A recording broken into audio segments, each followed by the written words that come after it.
Listen up, Chiefs Kingdom. Think you've got a handle on what's next for your cherished red and gold? Think again. This franchise just made a move that's got the entire NFL rattled, and I'm about to dissect exactly why this decision could catapult Kansas City into dynasty territory or send them plummeting back to earth. Don't even think about scrolling past this. Watch till the very end, slam that like button, drop a W in the comments if you believe in the Chiefs, or an L if you've lost faith, and subscribe because what I'm about to reveal will forever change how you see this team. Now, before we dive headfirst into this rabbit hole, let me paint a vivid picture of the current state of affairs in Kansas City. You've got Patrick Mahomes basking in the glow of his championship rings, Andy Reid masterminding plays that would make Einstein proud, and a front office making moves like they're playing chess while everyone else is stuck playing checkers. But here's the bombshell that's got me fired up. They just made a selection that's ignited the entire football world, and not all of the chatter is positive, if you catch my drift. See, when you're the Kansas City Chiefs and you've scaled the NFL summit multiple times, every decision is scrutinized under a microscope. Like an insect pinned in a lab, every draft pick, every free agent signing, every trade. It all matters because the margin for error narrows to razor-thin levels when you're trying to sustain greatness. And that's precisely where we find ourselves today, discussing a move that could define the next decade of Chiefs football. The 2025 NFL Draft came and went, and while most fans were laser-focused on the flashy top picks, something intriguing was brewing down at pick number 32. Now, I know what you're thinking. Pick 32? That's just the last pick of the first round. What's the big deal? Let me tell you. That mindset is exactly why so many people miss the forest for the trees when it comes to constructing championship rosters. True dynasties aren't built on just the top 5 picks that everybody obsesses over on social media. They're forged in the fire of identifying hidden gems where others see risk, spotting raw talent where others see question marks, and having the guts to make bold decisions when the stakes are sky high. And that's precisely what Kansas City did when they stepped up to the podium and announced their selection. The name that echoed through the draft was Josh Simmon, an offensive tackle from Ohio State University. Now, before you roll your eyes and mutter another offensive lineman, how thrilling, let me break down why this pick could either be the steal of the draft or the haunting misstep that shadows this franchise for years. First off, let's talk about what Ohio State has been producing lately in the trenches. We're talking about a veritable factory of NFL-ready talent. These aren't just big bodies filling space. They're polished, technically sound, fundamentally disciplined players who grasp the intricacies of pass protection and run blocking at the elite level. When you see that Ohio State logo next to a lineman's name, you'd better sit up straight. History shows that Columbus knows how to mold linemen into pros. But here's where it gets truly fascinating, and I need y'all to lock in because this is critical to understanding the gravity of this pick. Josh Simmon wasn't supposed to be on the board at pick 32. Hell, most draft experts graded him as a top 10 talent. Some even put him in the top 5. So what went wrong? How did a player with that kind of pedigree slip all the way to the tail end of the first round? The answer is one word that strikes terror into the hearts of general managers, coaches, and fans alike: injuries. Evaluating talent in the NFL isn't just about what a player can do when they're healthy. It's about projecting what they can contribute over the course of a grueling, punishing NFL career. And when you're a championship caliber team like Kansas City, every detail counts. Simmon had been battling injury concerns that caused scouts and front offices to pause, questions that didn't necessarily take him off the board, but certainly forced teams to weigh the risk against the potential reward. And that's exactly the kind of high-stakes calculus that separates championship organizations from perennial underachievers. Now, let's talk about Kansas City's specific situation, because context in the NFL is everything. The Chiefs have faced questions along their offensive line, particularly at the... Listen up, Chiefs Kingdom. Y'all think you know what's next for your beloved red and gold? Think again. This franchise just pulled a move that sent shockwaves through the entire NFL landscape, and I'm here to unpack exactly why this decision could propel Kansas City into an unstoppable dynasty or leave them vulnerable to a dramatic fall. Don't you dare scroll past this. Watch every second of this breakdown. Smash that like button. Drop a W in the comments if you believe in the Chiefs, or an L if you've lost faith, and hit that subscribe button, because what I'm about to reveal will forever transform how you see this team's future. Now, let's dive deep into the heart of the matter. When you've got a generational quarterback like Patrick Mahomes, the literal engine that powers your entire offense, protecting his blind side is absolutely paramount. We're not just talking about keeping him on his feet. We're talking about giving him the time and pocket space to make those jaw-dropping highlight reel plays that have made him the face of the entire league. The left tackle position in the NFL is akin to being the secret service for the president. One slip-up and the whole operation unravels. It's a role that demands a rare blend of size, athleticism, technique, and ironclad mental toughness. You're facing off against some of the most ferocious pass rushers on the planet, guys who've been honing their craft since childhood, and your singular mission is to ensure they don't get anywhere near your quarterback. What makes this pick even more compelling is how it aligns with Kansas City's long-term blueprint. This isn't just about patching a hole for the 2025 season. This is about laying the foundation for sustained excellence over the next 5 to 10 years. When you draft an offensive tackle in the first round, you're not just selecting a player, you're securing a franchise cornerstone, someone you can build your offensive identity around for years to come. But here's where the stakes get even higher and why I am so fired up about this situation. The success rate for offensive tackles drafted in this range tells a story. One every Chiefs fan needs to grasp. We're not talking about randomly tossing darts and hoping for the best. We're talking about a meticulous risk-reward calculation based on historical data and performance patterns. Analyzing the last decade's drafts, offensive tackles selected between picks 21 and 37 have boasted a success rate of roughly 67%. That might not sound earth-shattering on its own, but when you compare it to the overall first-round success rate, which hovers around 50-55%, you start to see why this range has become a goldmine for unearthing quality starters. What's even more impressive is the caliber of players that have emerged from this sweet spot.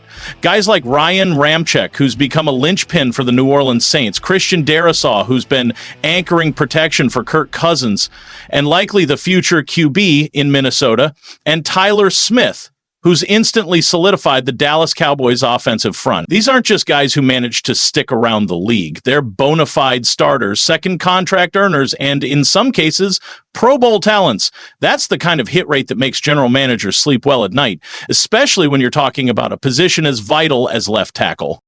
But let's not sugarcoat this reality, Chiefs Kingdom. For every success story in this range, there's a cautionary tale. Players like Isaiah Wilson, who vanished from the league almost as fast as he entered it, or Andre Dillard, who never quite delivered on his first-round promise, despite flashes of potential. The difference between a hit and a miss at this level often boils down to factors that go beyond raw talent. Things like work ethic, character, adaptability to the breakneck speed of the NFL, and, perhaps most crucially, the ability to stay healthy enough to develop and thrive. This is precisely where the injury concerns surrounding Josh Simmon enter the conversation. It's one thing to have the talent and the technique to play left tackle at the highest level. It's another thing entirely to do it consistently over a grueling 17-game regular season, plus a potential deep playoff run. The Chiefs' medical staff and front office obviously did their due diligence on Simmons' injury history. They brought him in for comprehensive evaluations, put him through rigorous medical testing, and likely consulted some of the most renowned orthopedic specialists in the country. The fact that they were comfortable investing a first-round pick in him signals that they believe the risk is manageable. But believing the risk is manageable and actually managing that risk are two entirely different challenges. This is where Kansas City's player development program and their track record with injury-prone players come into play. How effective have they been historically in handling players with similar medical red flags? How skilled is their training staff at keeping players healthy, game ready, and on the field? These are the tough questions that don't always have clear answers, but they're absolutely pivotal in assessing whether this pick will help shape Kansas City's long-term success. What's truly fascinating about this entire scenario is how it mirrors the broader ethos of the Chiefs organization under Andy Reid and Brett Veach. They've never shied away from taking bold, calculated risks, whether it was trading up for Patrick Mahomes when the world least expected it, or making aggressive moves in free agency to bolster their core. This pick feels cut from that same championship cloth. It's not the conservative, play-it-safe approach some franchises might take when they're already perched atop the league. It's the kind of fearless, forward-thinking move that sets championship organizations apart from the rest. Chiefs Kingdom, I want to hear from you. Drop your thoughts in the comments right now. Are you confident in this pick, or are you concerned about the injury risks? Hit that like button if this breakdown is giving you the insights you need. And don't forget to subscribe because we're just scratching the surface of what this move means for your favorite team's future. That's not wishful thinking. It's a trajectory we've already glimpsed. And just when you think it couldn't get better, enter the rookie sensation who transformed from gadget player to the Chiefs' offensive cornerstone, Xavier Worthy. He concluded his debut season with 59 receptions, 638 yards, and 6 touchdowns. Not only did he statistically lead the Chiefs' receiving corps, but he also became Mahomes' go-to target when the stakes were highest. Critics initially pigeonholed him as a gadget guy, useful only in the run game, mischaracterized as one-dimensional, but Worthy obliterated that narrative, proving he's not just a gadget, he's a weapon. With 98 targets, he wasn't just involved, he was indispensable. In his own words, Worthy called the close of his rookie campaign a launch pad, learning Mahomes' tendencies and building unshakable confidence. Heading into year 2, all signs point to a breakout season. Add in his rushing prowess, 104 yards, 3 touchdowns, and 5.2 yards per carry, and you've got one of the most dynamic offensive threats in the league. No more debate, Xavier Worthy is the real deal. But wait, there's a secret weapon about to make a name for himself. Jalen Royals. Drafted in the 4th round out of Utah State, he enters this offense with a chip on his shoulder and everything to gain. In just 7 games last season, Royals put up video game numbers. 55 receptions, 834 yards, and 6 touchdowns, averaging over 15 yards per catch. Only 3 drops. Total. Scouts rave about his prowess against zone defenses, his silky smooth route running, and his fearlessness in traffic. NFL analyst Lance Zierlein described him as a receiver with elite body control and exceptional play strength, capable of lining up both inside and out. He's the kind of guy who could surpass Sky Moore and Juju Smith-Schuster on the depth chart in a hurry. But this is bigger than individual performances. It's about the collective unit. And for the first time since the Tyreek Hill era, the Chiefs' vertical passing game is roaring back to life. Patrick Mahomes completed just 29.6% of his deep passes last season, but when he did connect, it was devastating. 589 yards and 6 touchdowns on just 16 completions. Pro Football Focus awarded him an 87.9 grade for deep passing. And now, with this arsenal, he's primed to push that number even higher. Hollywood Brown brings blazing speed, Rice brings physicality and explosiveness, Worthy brings precision and versatility, and Royals brings downfield dominance and reliable hands. And while defenses have adjusted, they haven't seen this. 3 high safety looks designed to neutralize the deep ball will pose a dilemma for defenses in 2025. Who do you cover? If you retreat too far, Travis Kelce and Noah Gray will carve you up underneath. Press too tightly and Mahomes will torch you deep. With a receiving core that's not just explosive but multidimensional, the Chiefs' offense could metamorphose into something we haven't witnessed since their legendary 2-0-1. 8-2-0-1-9.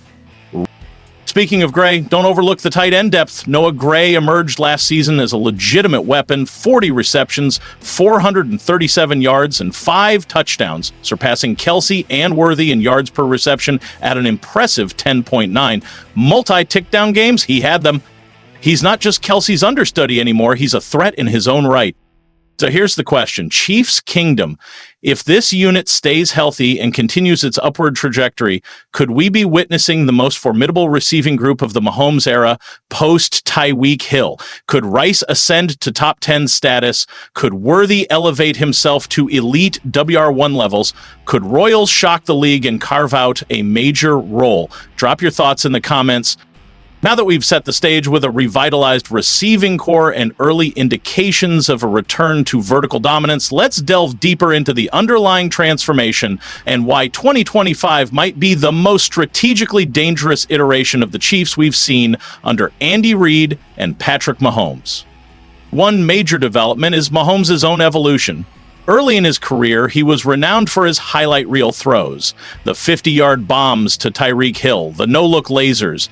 But when defenses countered with shell coverages and three-high safety looks, Mahomes didn't force the issue.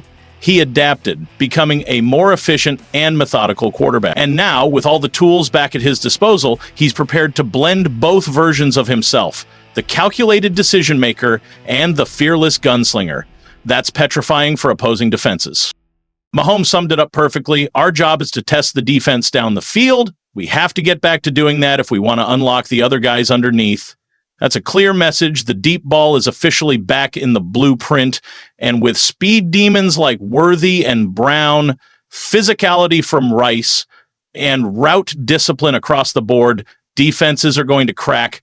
Double one guy and another breaks loose. Play soft and they'll slice you up underneath. Blitz and you're toast. It's checkmate football. Let's not forget Hollywood Brown. He was virtually invisible last season, but that's not likely to happen again. Slated to start opposite Worthy, he brings blazing speed and a fresh opportunity. If he stays healthy, Brown could be the home run threat that forces safeties out of the box and creates lanes for Rice and Royals underneath. And while Kelsey's 2024 numbers, 823 yards and 3 touchdowns, were modest by his Hall of Fame standards, he still caught 97 passes and remains Mahomes' most trusted target in crucial moments. But now, he no longer has to carry the entire offense on his shoulders. That balance is exactly what Kansas City needed. All the pieces are aligning, an ascending receiver group, a quarterback entering his prime years, and an offense once again capable of stretching defenses vertically. This isn't the Chiefs' offense scrambling to replace Tyreek Hill anymore. It's a new identity, one built on speed, versatility, and depth. Now it's your turn. Who do you think will be the breakout star of this new-look Chiefs offense? Is it the resilient Rossi Rice, the ascending Xavier Worthy, the dark horse Jalen Royals, or maybe someone else flying under the radar? Let us know in the comments and make your prediction count point by point in detail. See you next video.